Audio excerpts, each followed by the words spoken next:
நளினி என்ற பள்ளி ஆசிரியை தன் மாணவர்களிடம் கடவுளிடம் நான் கேட்கும் வரமும் அதன் காரணமும் என்ற தலைப்பில் ஒரு கட்டுரையை எழுதச் சொன்னார்.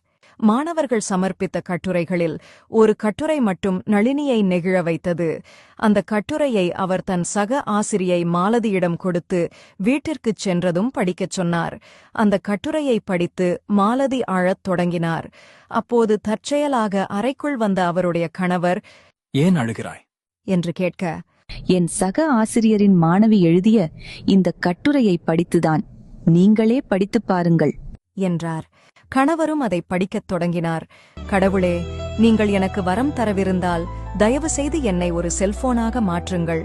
என் குடும்பத்திற்கு நான் முக்கியமானவளாக மாற வேண்டும். என் பெற்றோரின் முழு கவனமும் செல்போனில் இருப்பது போல என் மீதும் இருக்க வேண்டும்.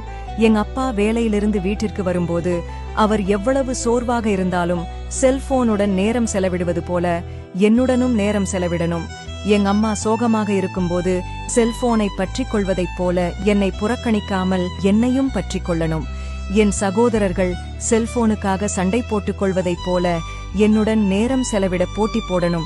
என் குடும்பத்தினர் மற்ற எல்லாவற்றையும் ஒதுக்கி வைத்துவிட்டு என்னுடன் நேரம் செலவிடணும். செல்போன் வேலை செய்யவில்லை என்றால் அதை உடனே சரி செய்கிறார்கள்.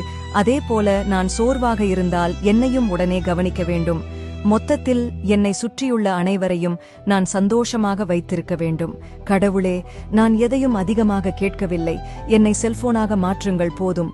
இதை படித்ததும் அந்த கணவர், "ஐயோ பாவம், அந்த குழந்தை மோசமான பெற்றோர்களாக இருப்பார்கள் போலிருக்கே" என்று சொல்லி வருந்தினார்.